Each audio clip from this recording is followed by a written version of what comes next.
preparing first responders around this country. I know the governor's been in touch working with EMA and the FEMA officials, and they're going to do a great job. But I appreciate your prayers as we try to start the rebuilding now that we've finished the search and recovery. With that, thank you, Secretary Nielsen, for everything your department's doing to assist the citizens of Alabama's 3rd Congressional District. This hearing comes at an important moment. There is a growing crisis at our southwest border. First, changing demographics have created extraordinary challenges for our Border Patrol. In the past, most illegal border crossers were young Mexican men, and our laws allowed us to swiftly return them back to Mexico. Today, we're seeing massive rise in the number of families and unaccompanied children from Central America and beyond. Human smugglers are exploiting the loopholes in our laws and taking advantage of our broken immigration system. Smugglers are telling vulnerable families that their child is their, quote, visa to stay in the United States if they turn themselves in at the border. The smugglers' propaganda is working. Already, family apprehensions in fiscal year 2019 are more than 800% higher than 2013. We're also seeing migrants arriving at the border in groups of record sizes. These massive groups overwhelm everything from the remote Border Patrol stations to busy ports of entry. 70 groups of more than 100 migrants each have been apprehended by the Border Patrol since October of last year, just 5 months. 70 groups. And some of these are not just 100, they're thousands. And if you're curious, 2 years ago, we only had 2 groups of more than 100 people. That's happened in a short amount of time. Migrants arriving at our border have had a long and arduous journey. The smugglers and traffickers that advertise a ticket in the United States don't care about their victims' well-being. They only care about making money. They lead these migrants into dangerous conditions without a second thought. As a result, Border Patrol projects a 158% increase in migrants needing medical treatment for when they crossed the border from last year. These changing migrant flows place men and women of CBP and Border Patrol in a perilous situation. Our officers are now in search and rescue teams, paramedics are having to serve as rescue teams, paramedics, and family counselors to groups of over 100 strangers at a single time. Gangs and drug cartels are taking advantage of our porous border to bring hundreds of thousands of pounds of drugs into our country. In fiscal year 2018, CBP seized 895,000 pounds of drugs at the border. That includes approximately 2,100 pounds of fentanyl. To put that in perspective, just 2 milligrams of fentanyl are a fatal dose to a person, according to the DEA. 2,135 pounds of fentanyl represents a lethal dose for 484 million people, more than the entire population of our country. That equals, if that isn't an emergency, I don't know what is. And contrary to what some say, CBP actually seizes more pounds of drugs between ports of entry than at ports of entry. Since FY 2012, CBP has seized more than 11 million pounds of drugs between ports of entry compared to only 4 million pounds at ports of entry.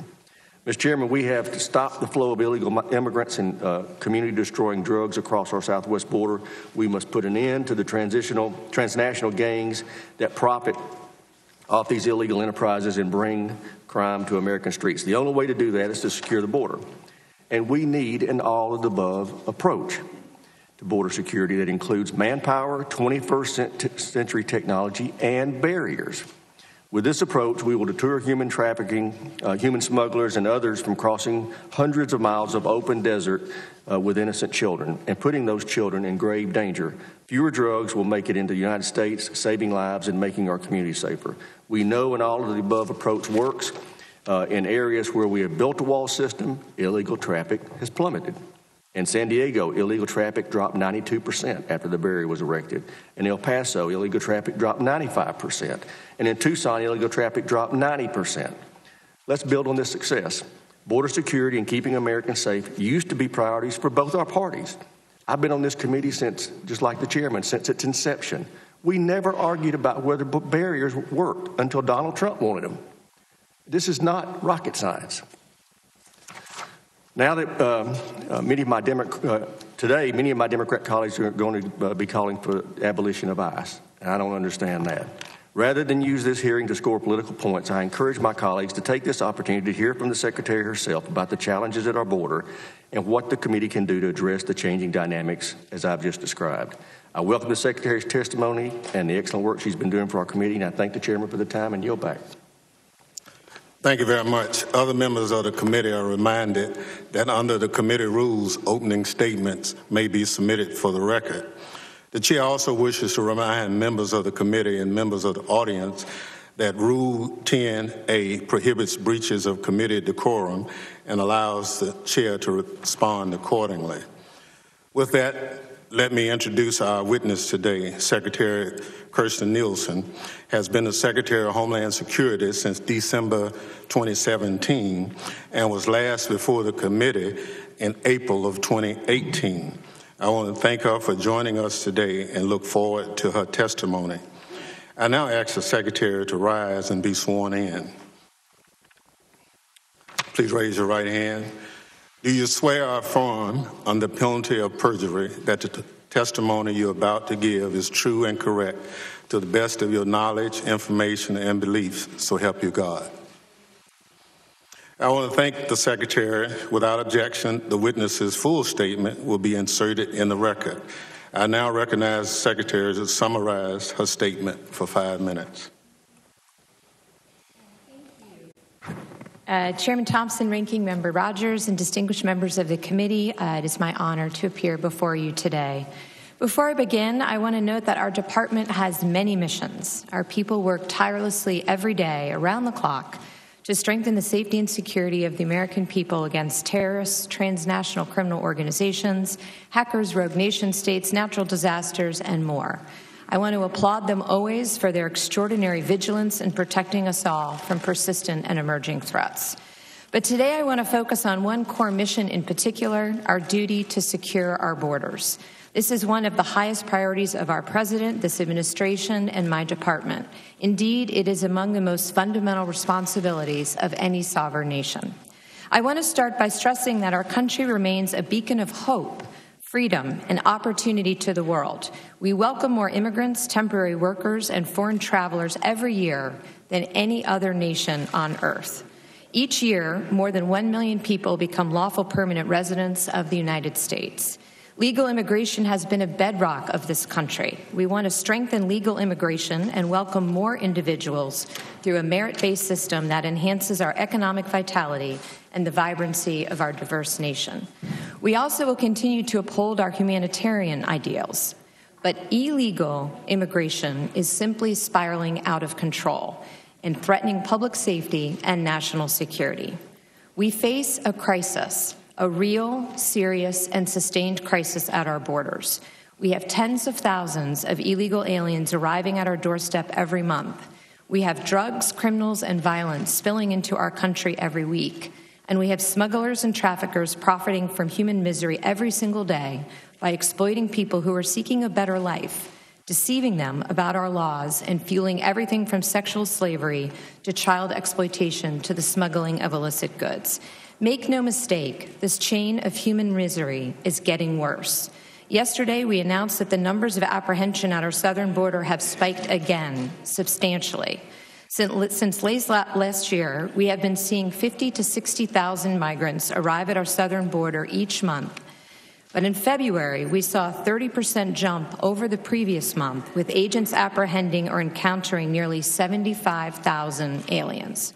This is an 80% increase over the same time last year. And I report today that CBP is forecasting the problem will get even worse this spring as the weather warms up.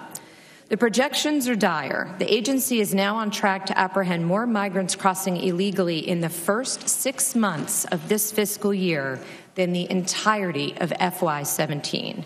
And at the current pace, we are on track to encounter close to 1 million illegal aliens at our southern border this year. Our capacity is already severely restrained, but these increases will overwhelm the system entirely. This is not a manufactured crisis. This is truly an emergency. What's different about the current migrant flows, and this is important, is not just how many people are coming, but who is arriving. Historically, illegal aliens crossing into the United States were predominantly single adult males from Mexico with no legal right to stay, and who we could quickly detain and remove within 48 hours.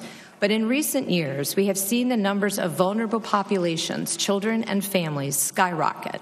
Over 60% of the current flow are family units and unaccompanied alien children, and 60% are non-Mexican. Because of outdated laws, misguided court decisions, and a massive backlog of cases, we are often forced to release these groups into the United States, and we have virtually no hope of removing them in the future.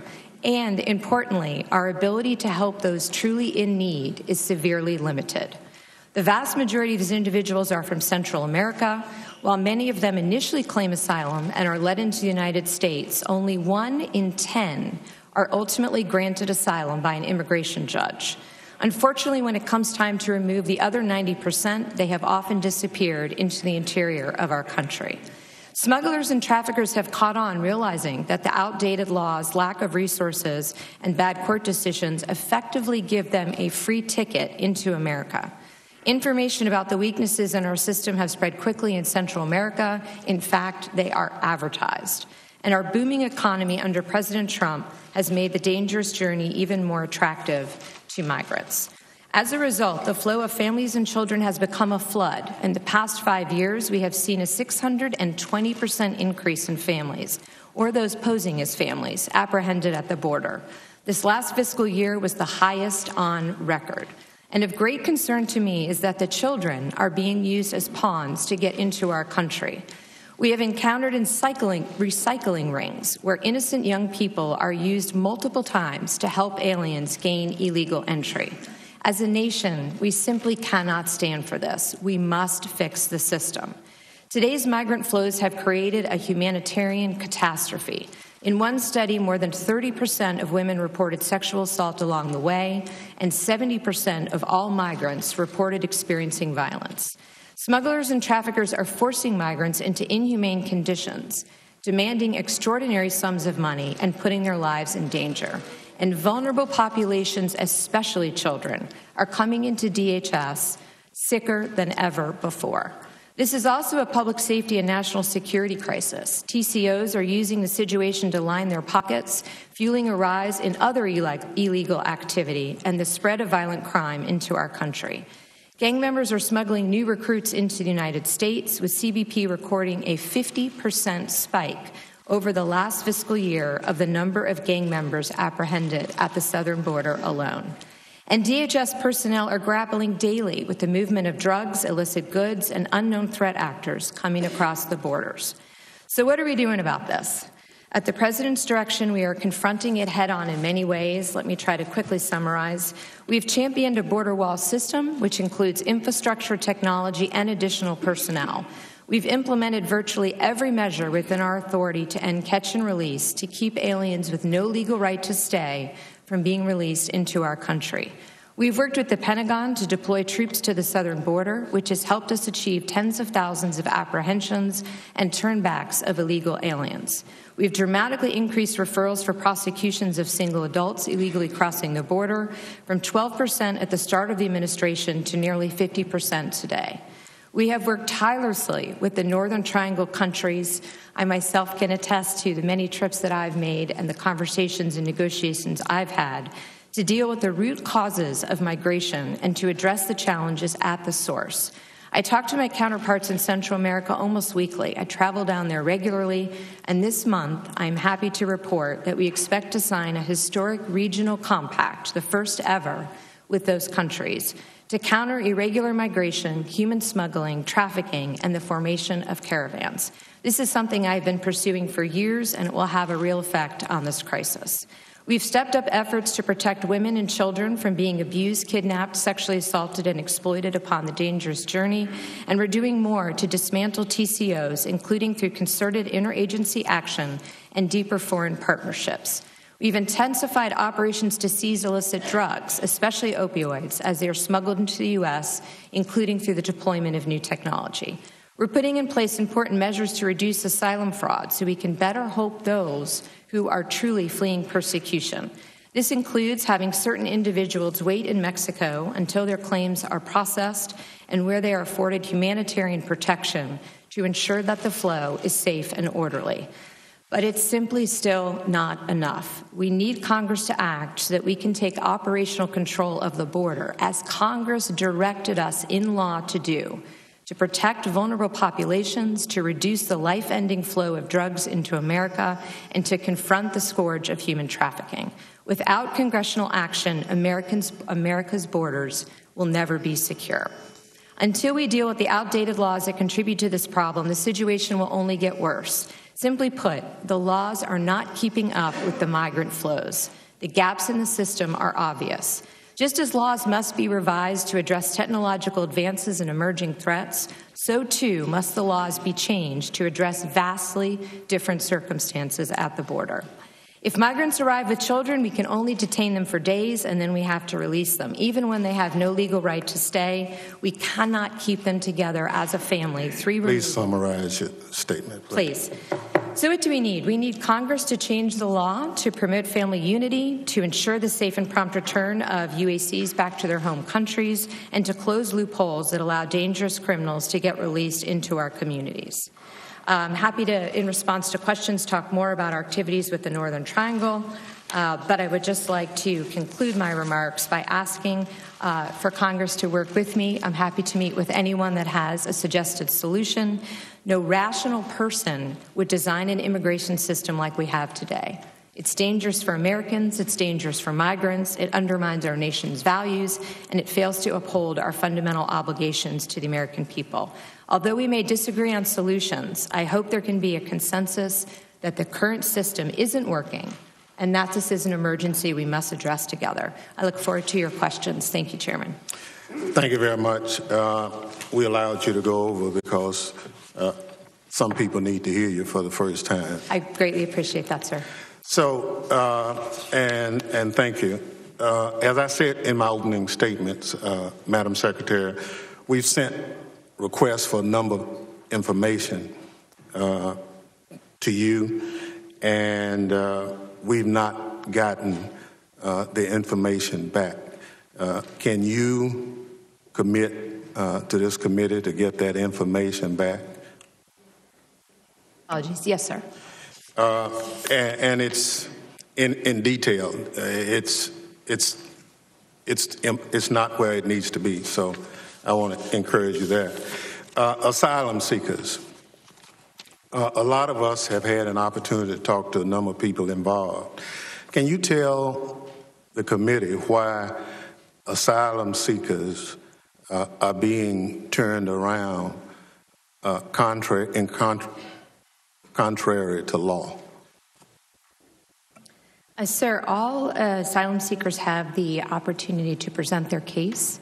We're not turning anybody around. What we are doing is exercising statutory authority that enables us to, in conjunction with Mexico, to return to Mexico migrants who have arrived from that country to await their processing. This is to assure a safe and orderly flow and to ensure that their humanitarian rights are protected. So your testimony is that, to your knowledge, no one presents themselves for asylum and is not presented their rights as to what they have to do.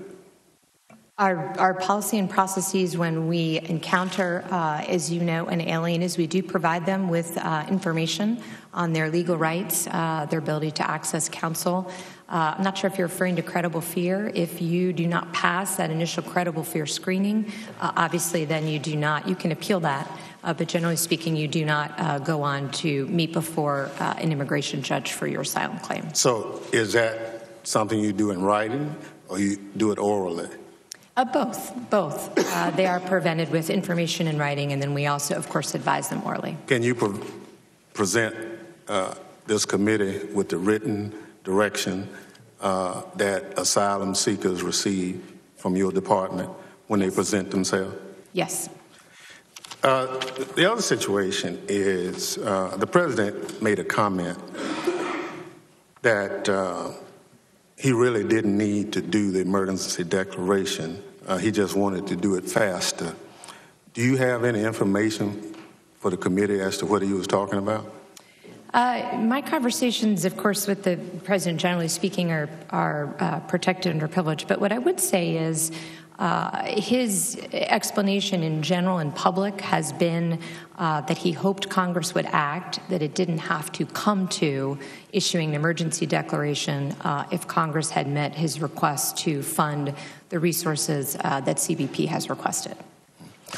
To your knowledge, are you aware of family members who've been separated from their children and deported back to a country without their children? Yes, sir. Can you provide this committee with a list of those individuals? I'm happy to do that with the one caveat that, as you know, that's part of ongoing litigation in Miss L, and as long as there's no privacy concerns from the court, of course, we're happy to provide that. A lot of the information is in the Miss L court with respect to each migrant. I would also just note that, consistent with longstanding practice in the law, before we deport any alien after they have gone through the process and receive a final order of removal, we do ask them if they would like to take their children with them. At that same time, their consulate or embassy, for purposes of issuing them travel papers, also asks them, would you like to be removed with your children as you're removed? As part of Miss L, the judge also asked us to go back and ask the parents again in conjunction with the ACLU, which we did. So there was no parent who has been deported, to my knowledge, without multiple opportunities to take their children with them. So is this with counsel present? I'm sorry? Is this with their attorney present? I can't speak to every case with that, sir. So they have the right to a counsel, as you know, but the United States government does not pay for that pursuant to the law. So explain how one would acquire counsel if they don't know it. We give them lists of available resources, legal resources in the area. We work closely with the NGOs to ensure that they understand the options for that. And then certainly when they work with the consulates and embassies as part of that removal process to receive the travel authorization, the embassies and consulates also provide them with information and ability to access counsel. Some of us have had an opportunity to see some of the enhanced barriers being placed on ports of entry. We tried to find a policy directive that said we should close lanes and put barriers on those concrete barriers and barbed wire. Are you familiar with any such policy? The general direction for the safety of the migrants and the officers who work at the ports of entry is to ensure a controlled environment, particularly after we saw the violence from one of the caravans in the fall. Many of the local border chiefs, the OFO officers at the ports determined what was needed to ensure that there was safety and security at the port. So that's for the migrants, that's for the officers. So generally speaking, that was done on a case-by-case situation with the overall direction to ensure the integrity and safety of that area. So there's no written policy? It's not a policy, sir, per se, but the direction is clear to protect officers and migrants and ensure a safe and orderly flow. To do that, we have to make sure that the migrants go through the designated area. So the enhancements to the port of entry was to disable them from, at their own risk, which we have seen many times, run across lanes of traffic or try to go around a port of entry. Thank you. Chair now recognizes the ranking member. Thank you, Mr. Chairman. I want to follow up on something you referenced in your opening statement and then the chairman probed you on to more fully understand this asylum seeker circumstance. You made reference in your statement that for many of, well, first of all, that 90% of the asylum seekers are denied when they actually finally have their hearing. The other, and those 90% generally have already blended into the society. We can't get rid of them. If we know only 10% are going to be improved based on history, I don't understand why we're letting people in while they wait on their hearing. You made reference in your statement that many of them are allowed to stay in Mexico until their hearing date. My question is, why aren't all of them required to stay in Mexico until their hearing date? So that way we can monitor them while they're here for their hearing, and if they're approved, they can stay. If they can't, they go back to Mexico. Is that because of some statutory reason, or why? It's actually more based around, we're trying to do this in a very reasoned way. So we are expanding that program across the border. We work and notify the Mexicans as we do that. You have seen statements made by their secretary, their equivalent to Secretary Pompeo and my equivalent, that they are determined to protect the humanitarian rights. So we do it in conjunction with them as we expand the program. We're doing it in a very systematic way. But the goal is to expand that across the border. So you are trying to get to the point to where only people can get in for their hearing at the time of their hearing? Yes. Excellent. What can we help you with to make that happen more rapidly? So we have all of the authority we need from the underlying INA statute. What we are looking for is additional requests, if any, that we need to come back to you with. This requires some new things, for example, transportation from the ports to the courts. So when we have the court date, we will go back to the port to pick up the migrant, take he or she to the court. That is not a transportation need we've had in the past. So that's just one example, but we are looking through to see if we can fund those as we expand the program with our current resources. If not, we would come back with a request. My understanding is that the Mexican government has made available asylum to all asylum seekers who have been coming from south of Mexico into the country trying to get to the United States. Is that accurate? My understanding is they have offered both asylum to the vast majority, if not all, of the migrants, but they have also offered work permits. So if somebody is fleeing Venezuela or Honduras because of their concerns over safety and they get into Mexico, by the time they get to Mexico's northern border to come into our country, there is no danger to them and their safety. My plea to anybody that chooses to take this journey is to please seek protection as soon in the journey as possible. It's an extraordinarily dangerous journey. So my advice to migrants throughout the region is please accept protection as soon as possible. Okay. I'd like to give you some time. You made reference to the Northern Triangle that you, in your opening statement, that you'd like to talk more about it. Would you tell us what you had in mind? Sure. So beginning about 9 months ago, I had traveled to the region many times between the border and the Northern Triangle in Mexico. I've been there about 25 times and have had multiple discussions with my partners in the Northern Triangle. What we're working on together are ways to dismantle transnational criminal organizations, to identify the criminals who are preying on the vulnerable populations, to work with international organizations such as UNHCR to increase asylum capacity in the region, to make sure that we're sharing information so we understand who is in the flow. That latter relates to the increases in special interest aliens that are in the flow, and to make sure that we can keep families together. So how can we design a system that begins at the start to make sure that migrants are protected and they don't need to take this dangerous journey? Great. Do you know how much the smugglers charge people to get across the border generally? So it varies. Our estimates, and then most recently as last week, what we heard from Mexican counterparts is about $6,000 a migrant. It's more for families. To your knowledge, do they coach the migrants as to what to say when they get to the border to be able to get in? We have seen instances, absolutely, throughout the region where they are provided information on pieces of paper. There's also advertisements through social media. There's a WhatsApp conversation particular to this to give them, if you will, specific words to claim credible fear once they reach our border. Great. Thank you. My time's expired. I appreciate your service. Thank you, Chair. Now recognize the young lady from Texas, Ms. Jackson Lee. Let me thank the chairman and the ranking member for holding this hearing and the chairman's leadership on these issues. Madam Secretary, let me thank you for your service. Over the past couple of months, I'm very proud of the members of this committee, particularly my colleagues on the Democratic side who almost everyone have been to the border because of their desire to be proficient and efficient on making the right decisions. And so my knowledge of this committee has been that every single Secretary of Homeland Security I've had a terrific working relationship with, regardless of the presidential politics or party, because our commitment here is to secure the nation. I believe if a horrific tragedy happens again, it is this committee and that in the Senate that will be looked to by the American people to devise the right approach. Do you believe that you, as Secretary of Homeland Security, have the independence of the White House to make the right decisions?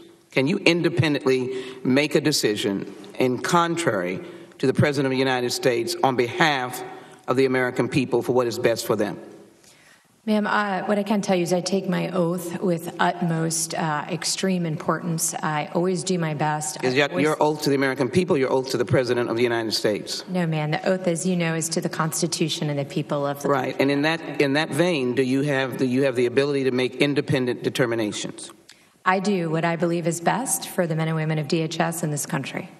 And have you advised the President on his emergency declaration? Have you given him the grounds for this emergency declaration in the context of what emergency means?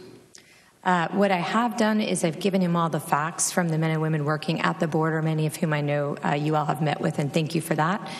So what I do is I give him the operational reality. Here's what we're facing. Here's what we're seeing. Here are the facts. By my read of it, it is an emergency. It is a dual crisis.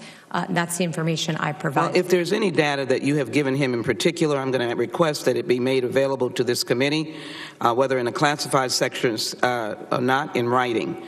And if there have been any memos that you've directed to the President that would have given him the basis of calling for, in my opinion, a false emergency declaration, I will not judge your data as you're giving facts, then I would like that to be submitted to this committee. Let me... Ma'am, if I could, I would be remiss if I didn't say much of the information that I give in private to the President, of course, is covered under confidentiality privileges. We're happy to give you any information that we work on from the operators. We're very transparent. Most of that information, as you know, is published on our website. Happy to give you that, but I would not be able to speak to any particular conversation I had with the President. Well, I will not dwell on that. I will leave this to the chairman of the full committee on the question of confidentiality. I think members of Congress are due classified information, and there's a question of confidentiality or privilege. I'm not sure what you're exerting here, but I would offer that... It's not mine to exert or right. waive. So I would say that I would want the material that you had provided to the President of the United States to make his decision.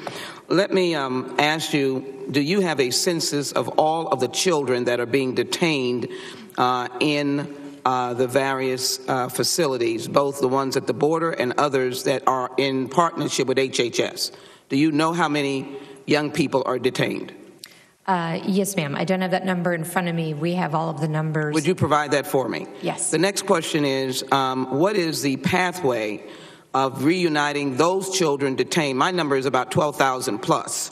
What is the pathway for reuniting those children presently existing in detention centers who have been there for 1 year, 2 years, 3 years plus? The best data that we have is the data that's been approved from the Miss L case, and I believe you all have access to that. I don't want to take up time unless you'd like me to in reading it, but it walks through how many children remain in the custody. But can you give me a number for the record? Yeah, so there's, sure. It breaks down of the original 2,816 that the court identified, 207,35 have been discharged. Right. But I'm asking you for those that are in the partnership between Homeland Security and HHS. You have centers around the nation, some run by Southwest Keys, upwards of 12,000 children. Have you tried to reunite them with some guardian or family member? Yes, so HHS, as you know, under TVPRA, is required to find a sponsor for the child. That's what they do, so that is part of... That is a program that I designed, and I believe that it should be in cooperation, and I'm going to ask you on the record, not to give the answer now, but I need to know the numbers and how many are being reunited, because ICE is represented that they are stopping those families from being reunited. ICE is not stopping families from being represented. There are three... Reunited. There are three... instances in longstanding practice which CBP, not ICE, encounters a family unit presenting as a family unit where separation may be necessary. The first one is if the adult accompanying that child is not a parent or legal guardian. The second, if there is a risk to the child. And the third is if the parent otherwise needs to go to a custodial prosecutorial setting.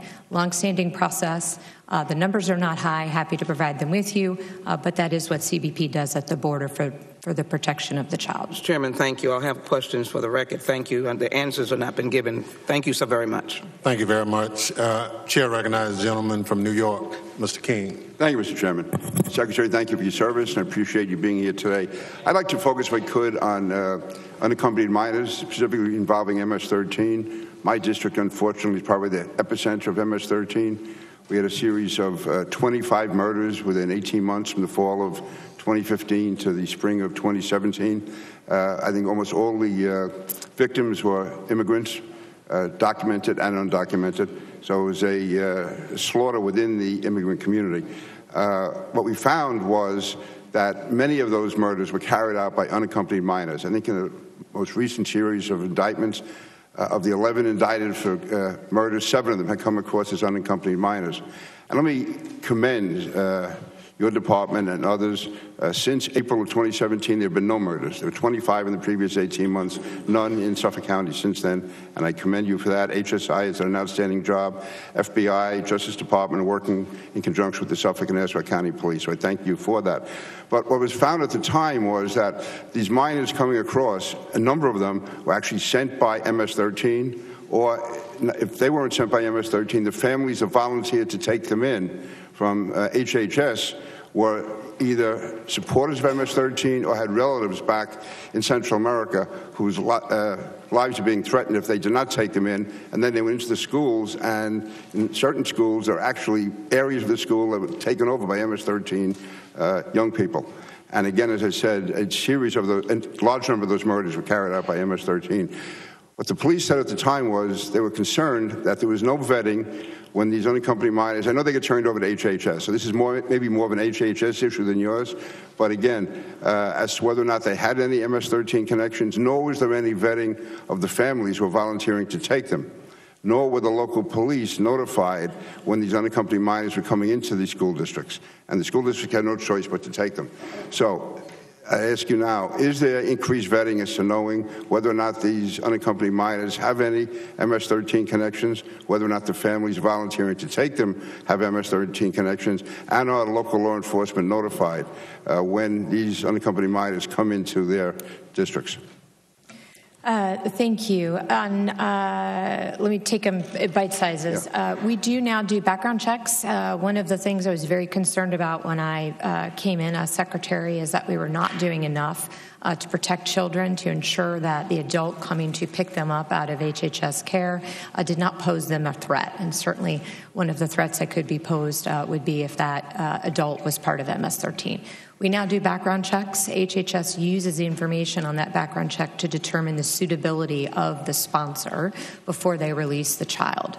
I'm not aware, and I'm happy to get back to you for the record, I'm not aware if HHS consistently tells communities where UACs are placed and if there is a concern that the UAC might have gang ties. I'm not aware of that, but I'm happy to get you that information from HHS. On the front end, when we encounter UACs, certainly if we believe they are a risk in any way, the brief time that we have them before we transfer them to HHS, we will separate them out from the other population of children for the safety of the other children. But other than that, we do not have a systematic way to ask UACs or look into their background while they're in our custody. Do you feel there's enough cooperation between DHS and HHS? We do work very closely together day to day. We share the modeling, the projections, what children are coming in, what children they're releasing. It does, in my opinion, need to be a bit stronger with respect to ensuring that the sponsors do not pose a threat. Okay. Thank you, Secretary. And again, thank you for your efforts. It's been, again, that drop-off of murders has been phenomenal, from 25 to 0. So thank you very much. Thank you. Chair now recognizes the gentleman from Rhode Island, Mr. Langevin. Thank you, Mr. Chairman. Madam Secretary, welcome. Thank you for being here today. Let me establish from the outset that we all want stronger border security. The question is, what is the most efficacious way of getting us there, and not creating a solution that fills a political promise but doesn't really achieve strong border security. So I want to just follow up on an issue brought up by the chairman earlier regarding border crossings. And look, I've long held that and have an interest in ensuring that we're making policy based on sound data and credible threats. So it is my understanding, and you've testified to some of this morning, that your department keeps accurate statistics of the number of apprehensions at the border. Is that correct? Apologies, yes. And these statistics are compiled annually by U.S. Customs and Border Protection and published publicly on its website. That's correct? Yes, we actually compile them monthly and publish them, but yes. And according to this report, so the number of apprehensions at the border in 2000 was 1.6 million. Does that sound right? It was over 1 million, yes, sir. Okay.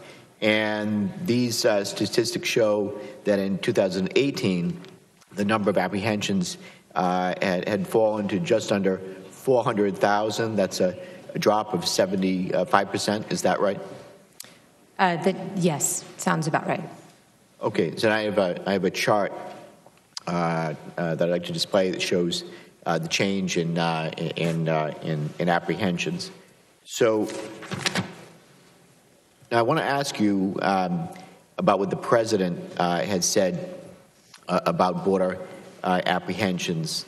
While touring the South Texas border on January 10th, the president stated of the Border Patrol, there were never so many apprehensions ever in our history.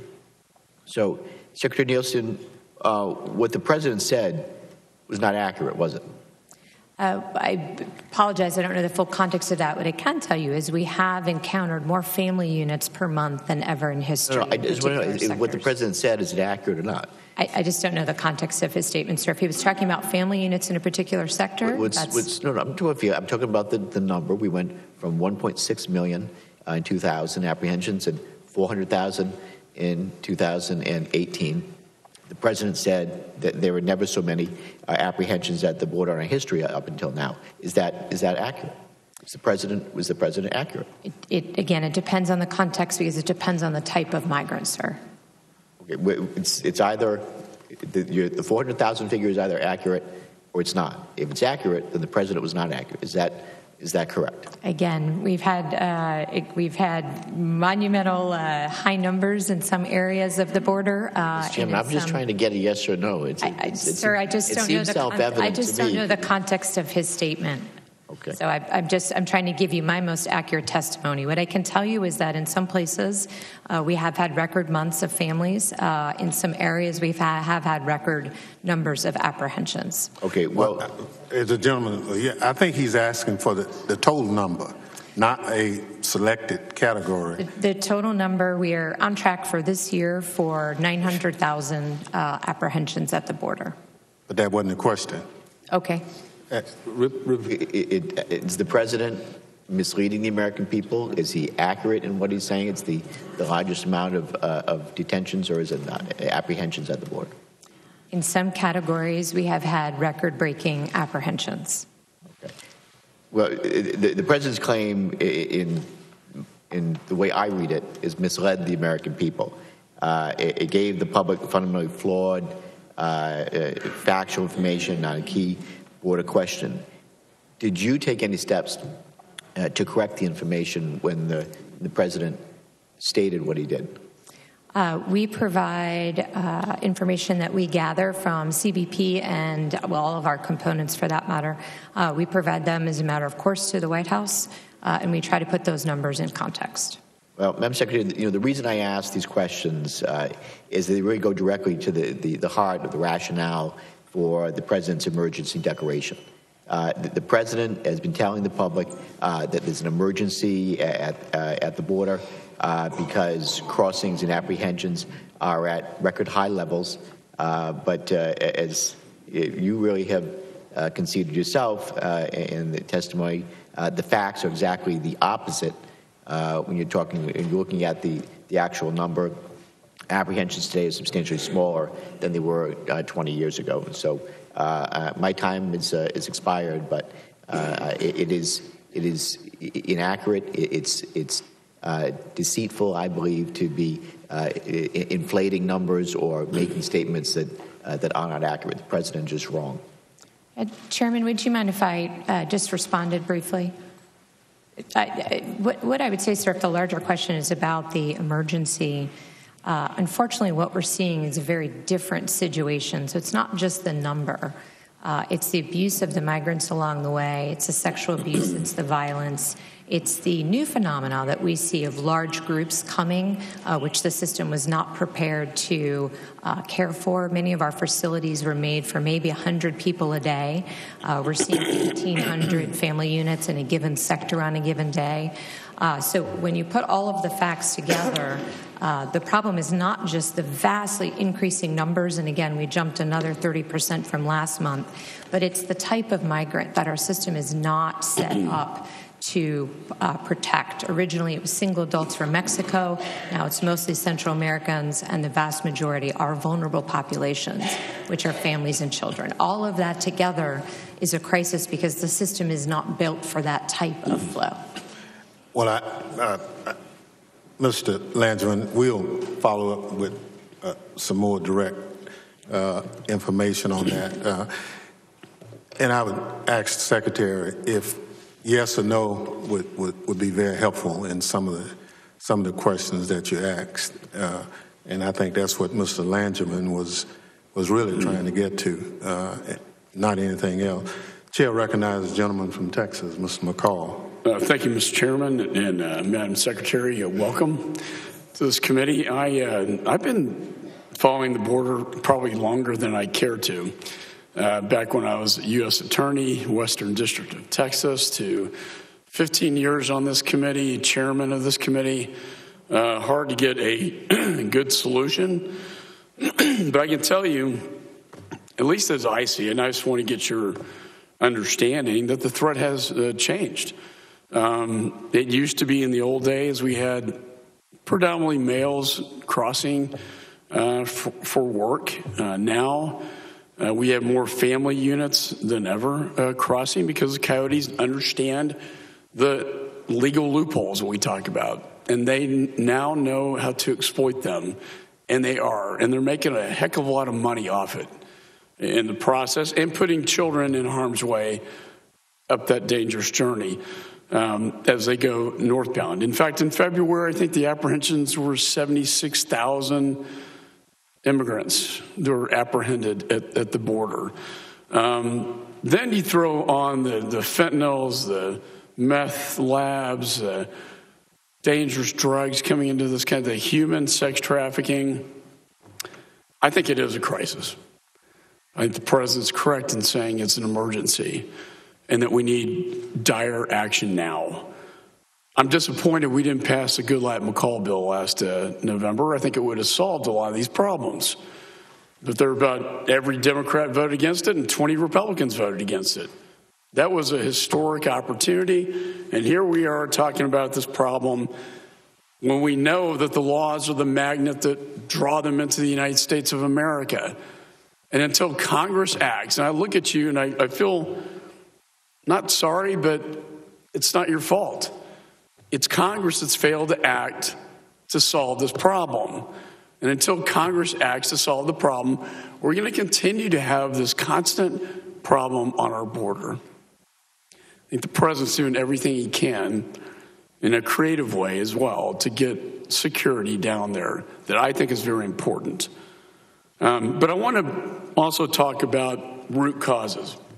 You talk about the Northern Triangle. You spend a lot of time down there. I'm going down with and put my Foreign Affairs hat on. The chairman of the Foreign Affairs Committee and I are going down to Colombia, to Venezuela. You have 3 million migrants coming out of Venezuela into Colombia, and they're probably going to start heading up north. This is a humanitarian crisis at its worst. We're going down there, and we're also going to go to the Northern Triangle. Can you tell us the latest on the Central American Security Initiative and how we can stop these families from paying $6,000? You must be very desperate to say, here, Coyote, I'm going to give you $6,000 to take my child up north. very desperate situation. What can we do to stop that desperation? I would just, in the time that I have, let me just give you a couple examples, and I can also refer back to a question that Congresswoman Jackson Lee asked me. The number of unaccompanied children is part of the humanitarian crisis. These are children whose parents decided to send them alone on a very, very dangerous journey at the hands of, most often, smugglers and coyotes or traffickers into the United States. What we hear from the Northern Triangle governments, they have said this publicly, I am sure that they will tell you when you visit them, is they want their children back. Our laws uniquely allow us to send Mexican children back home after they have gone through a process, do not have a legal right to stay. But under the law, we cannot send children from other countries back, except for Mexico and Canada. So the Northern Triangle governments have said to us, they will say to you, please send us our children back. We want them reunited with our families and communities here.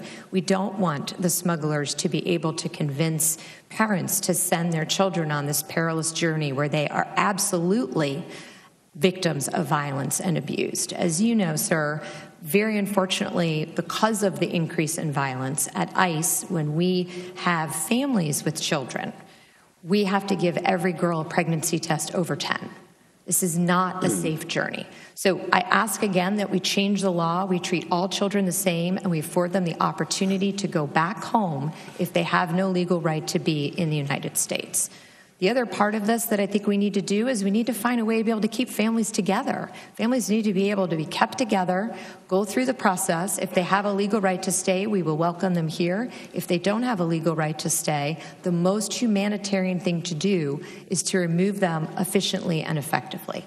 Both of those changes we need from Congress. Thank you, Madam Secretary. I see my time has expired.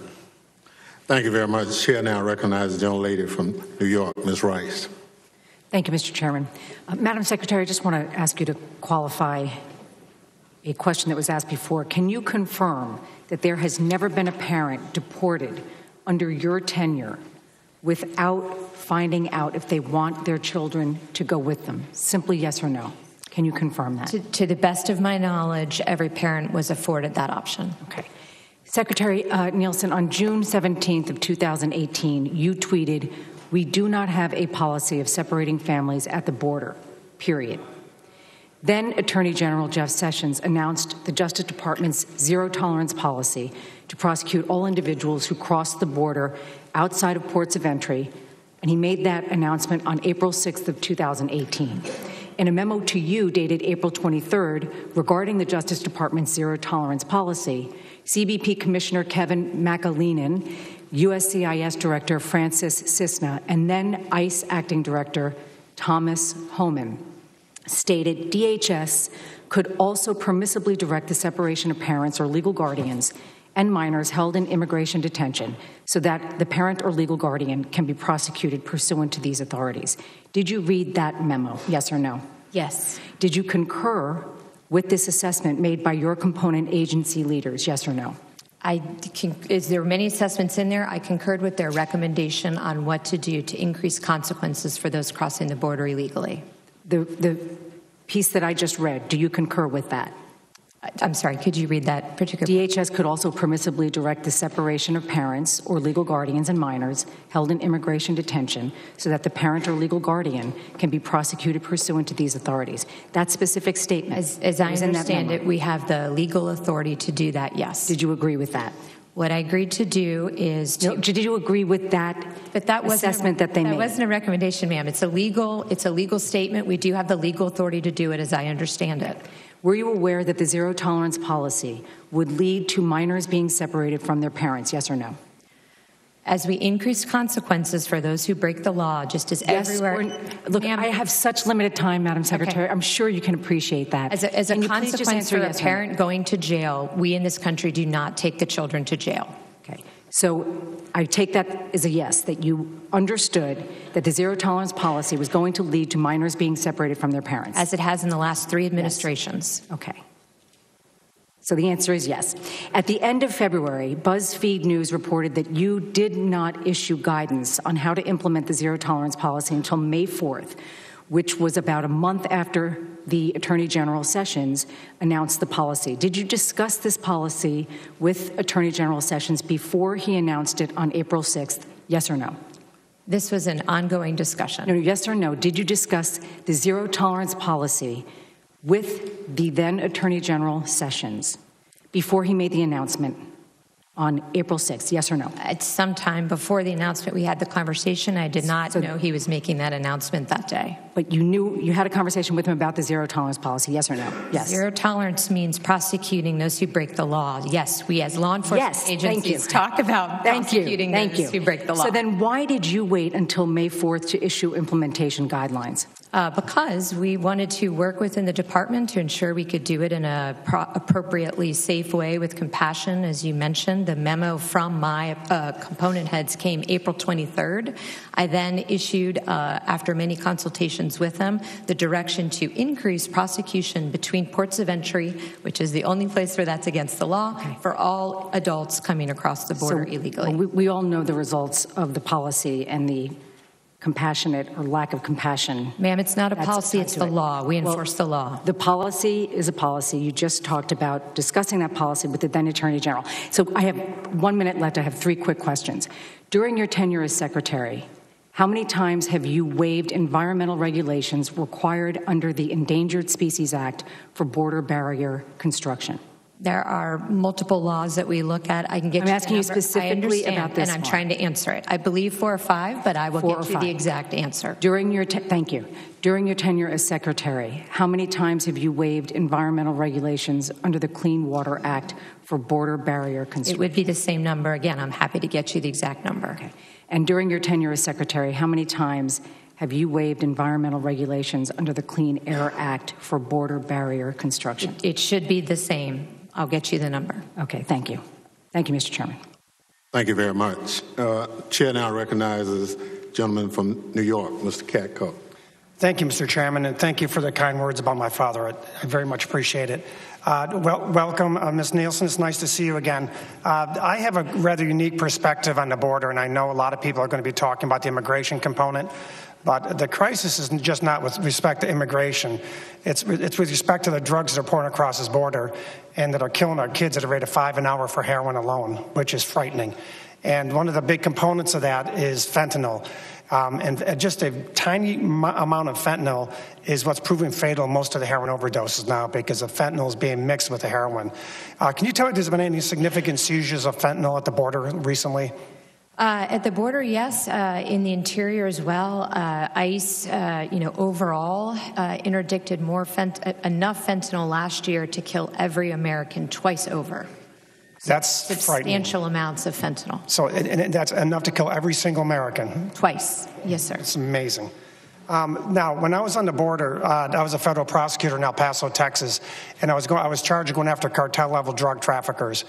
And we could literally get on the roof of the U.S. Attorney's Office in El Paso with binoculars and see one of the cartel members' houses across the border in Juarez. So, and I'm intimately familiar, based on the prosecutions I did there, about their patterns and practices. And I know that they use oftentimes the same smuggling routes for drugs that they use those for human traffickers as well.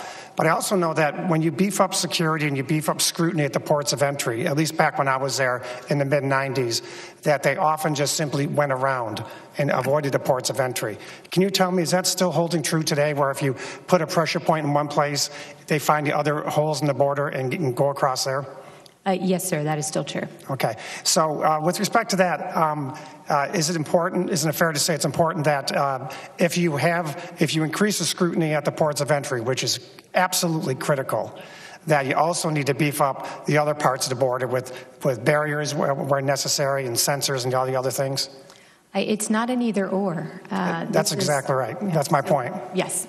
Okay. So I think it's incumbent when we have this discussion to understand that we all agree on both sides of the aisle that beefing up the ports of entry and the security and using the highest technologies we can there is critically important. I was always amazed at the ingenuity of the drug traffickers in secreting the drugs and humans in vehicles coming into the ports of entry. So we got to do that.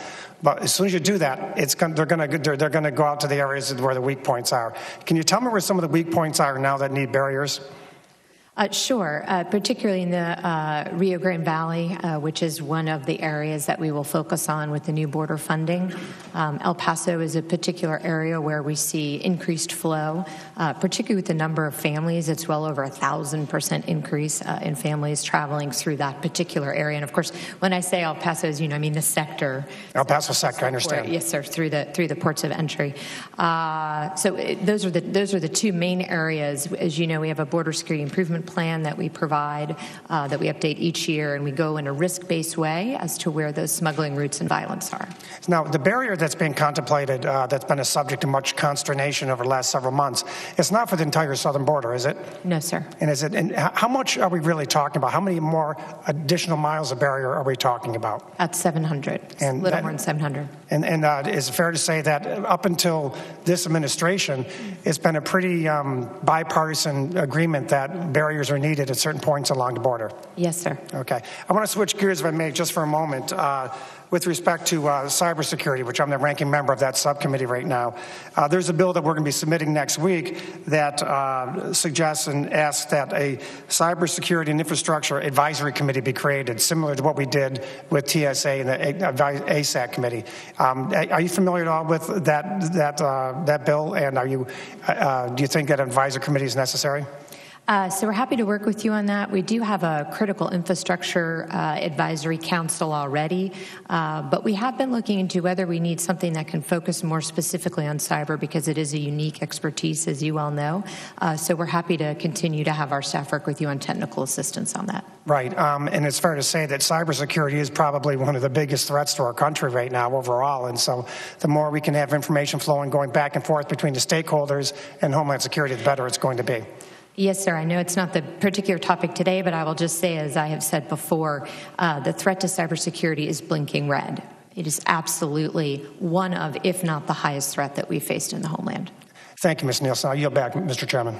Thank you. Chair now recognizes the gentleman from California, Mr. Correa. Thank you, Mr. Chairman, and thank you for holding this most important hearing. And Secretary Nielsen, thank you very much for being here as well, ma'am. I just wanted to very quickly follow up with some of the comments made from my learned colleague from New York, Mr. Katko. Ma'am, would you say as you continue to squeeze the southern border, are we going to look, there's so much money in drugs now. Yes, sir. You just came back from the Northern Triangle, and you know what's causing all kinds of problems is our U.S. dollars corrupting those systems in Central America. So as you continue to squeeze the southern border, would you say our seaports are also going to be susceptible as being areas of smuggling, and possibly the northern border, the Canadian border? Would you say that is also a place that could be used, if not now, but in the very near future, by smugglers to bring in drugs? We do it all based on risk, but yes, sir, criminals will find a way, unfortunately, to do whatever their criminal act is. As long as we keep paying for those, unfortunately, those illicit drugs, people are going to find a way. The drug demand is a very large problem, yes, sir. Thank you. I'm going to shift very quickly, ma'am. And last year, Secretary Nielsen, I sent you a letter regarding family separation, dated June 20th, 2018. I've not gotten a response yet from your office that's satisfactory. These are black and white questions. I resubmitted this letter to your Border Patrol Chief, Carla Provost, last week, and I'm going to submit the same letter to you today. And I'm hoping that we can work together to find some answers to these questions on family separations.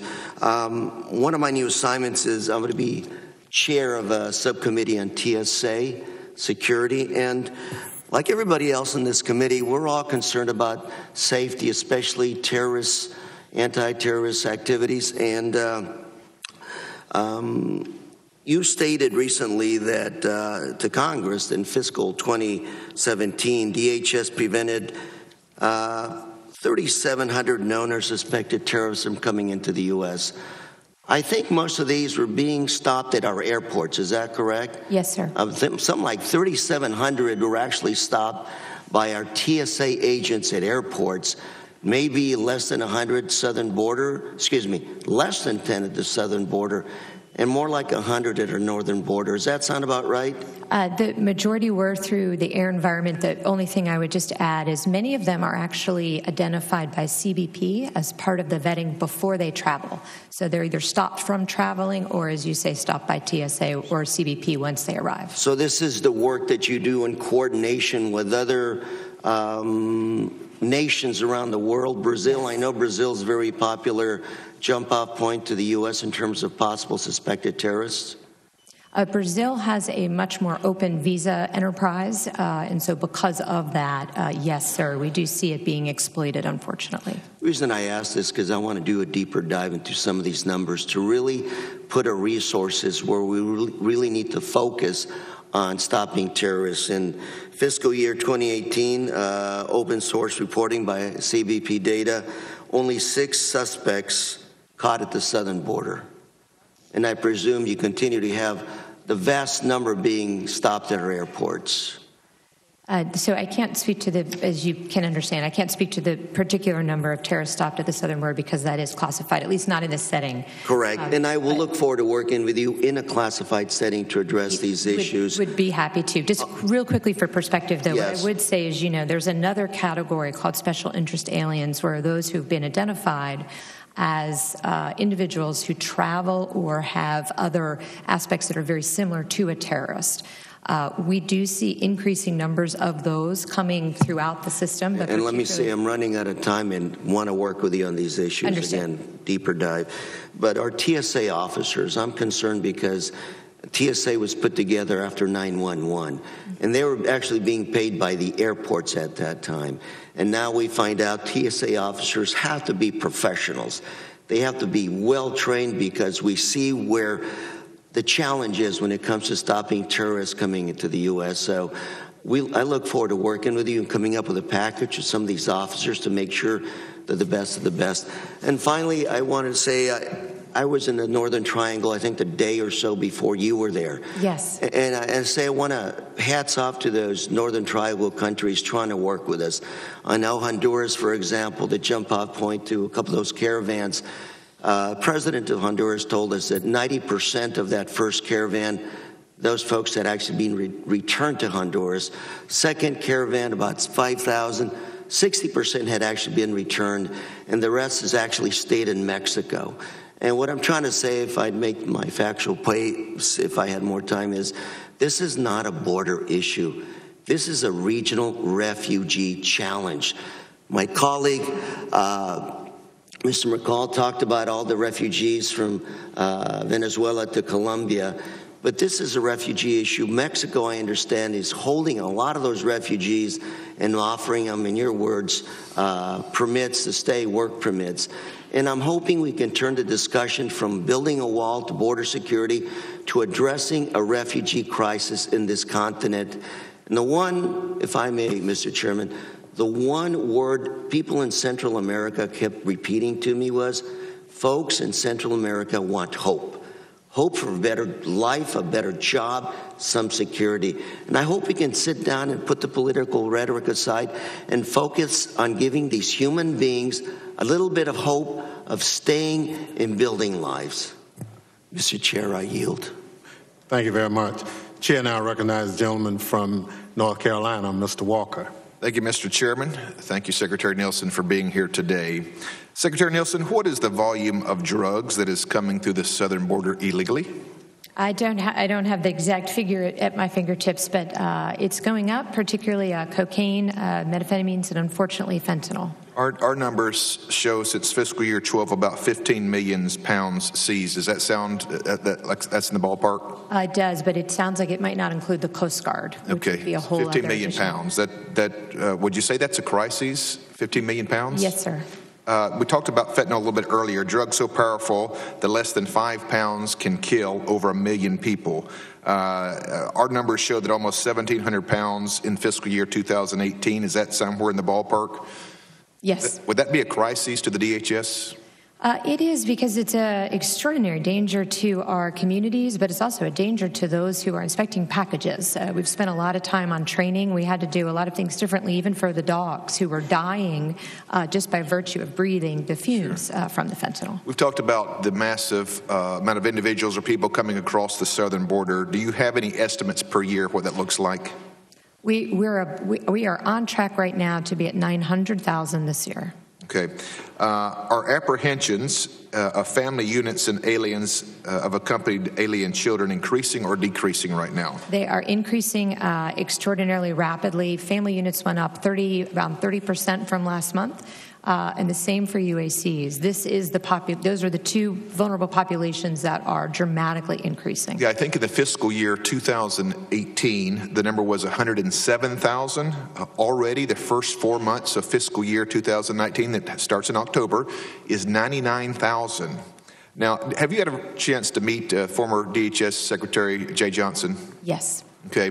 I wonder if he would also consider this a crisis, because since the previous administration, that number has increased 572%.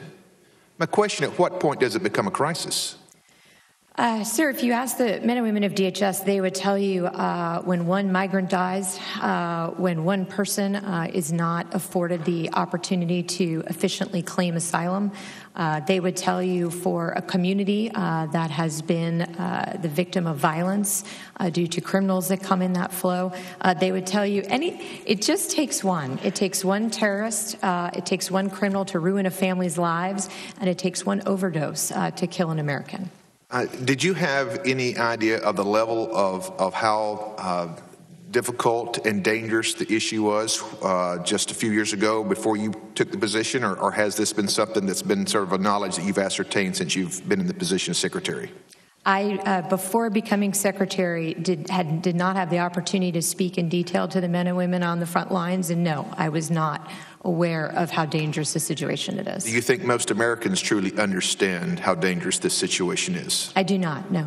If most Americans had a chance to go to the border, would they consider this a crisis?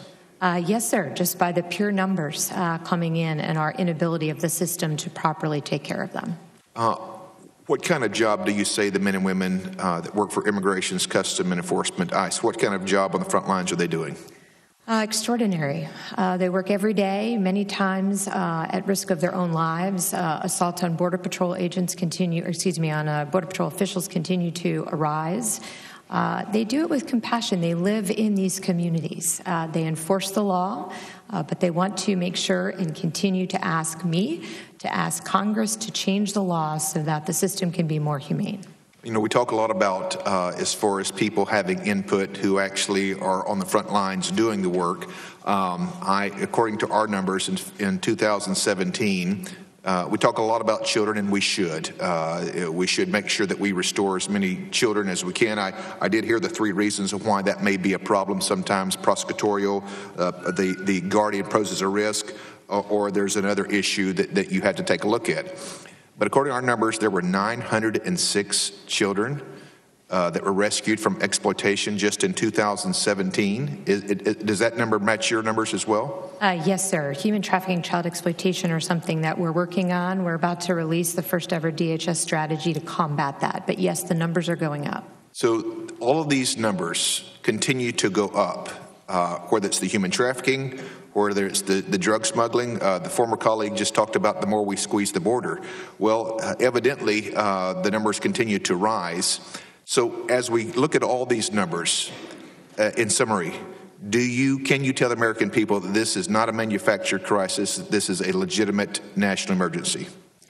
This is a legitimate national emergency. This is a twin crisis, and we can do better as a country. We have to have a system where we can protect vulnerable populations, we can secure our border, which is our sovereign responsibility, we can protect communities while facilitating legal trade and travel. Thank you, Mr. Chairman.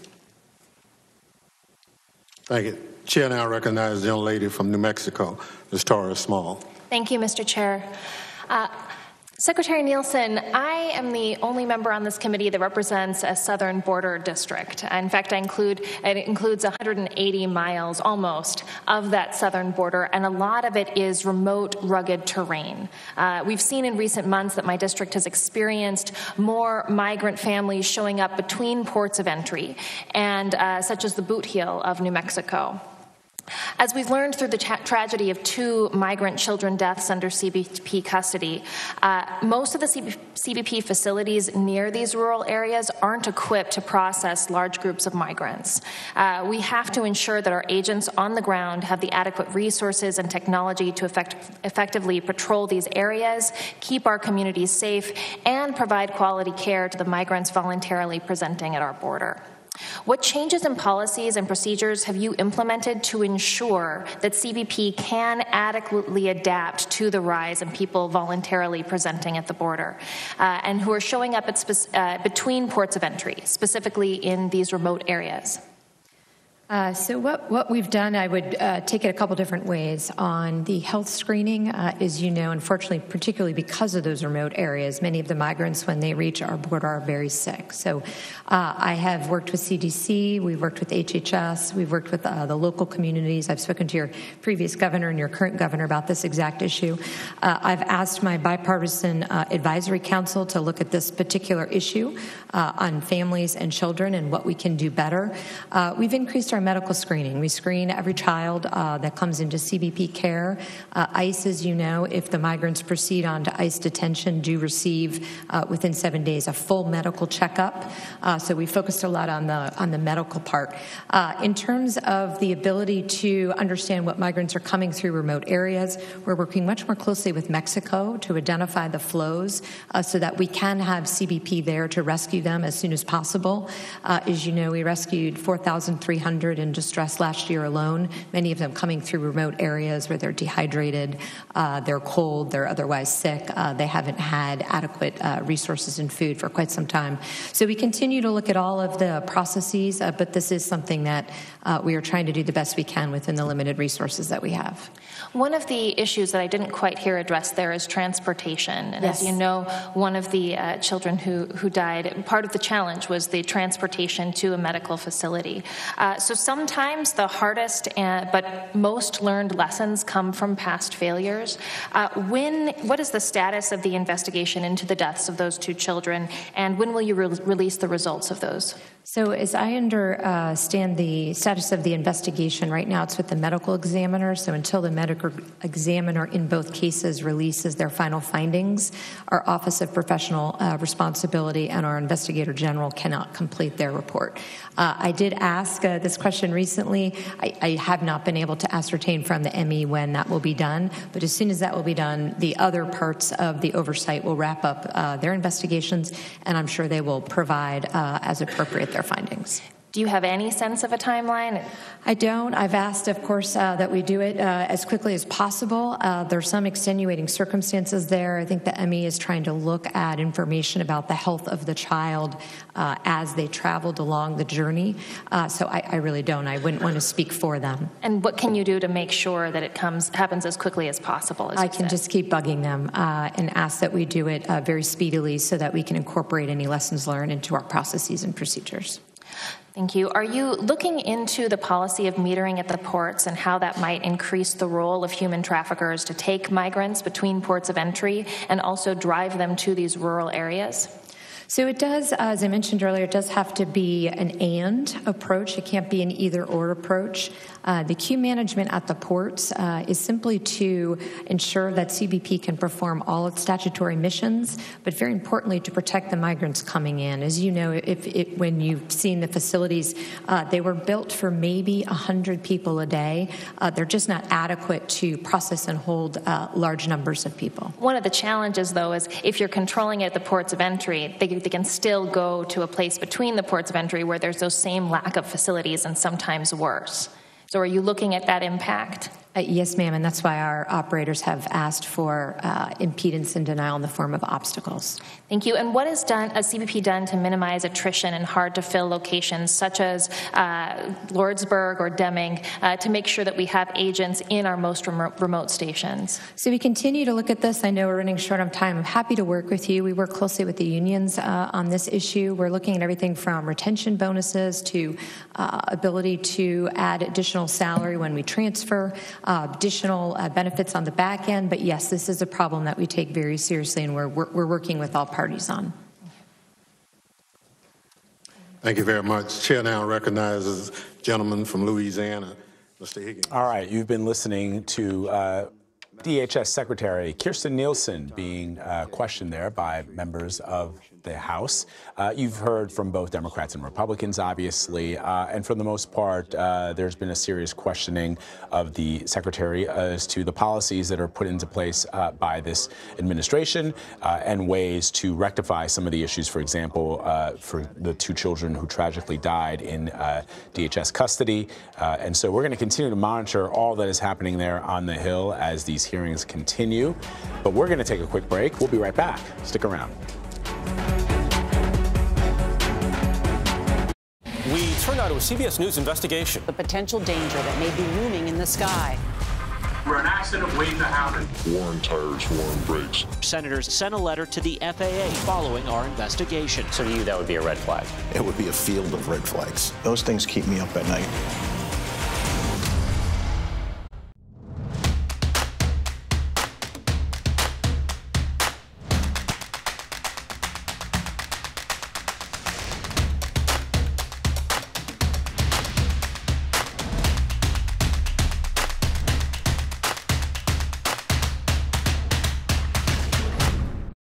Presented by GoDaddy. When the founder of Hacienda Tortillas traveled to Oaxaca, Mexico 5 years ago, he was on a quest to learn how to make tortillas in the most authentic way possible. That is when Jorge Gaviria discovered the tastiest tortillas are derived from centuries-old ingredients. Today, Hacienda proudly partners with farmers on both sides of the border to source the best materials possible. We caught up with Hacienda's founder for our Small Business Spotlight. My name is Jorge Gaviria. I'm the founder of Hacienda, and Hacienda is an impact-driven platform for Hispanic foods. Our particular focus has been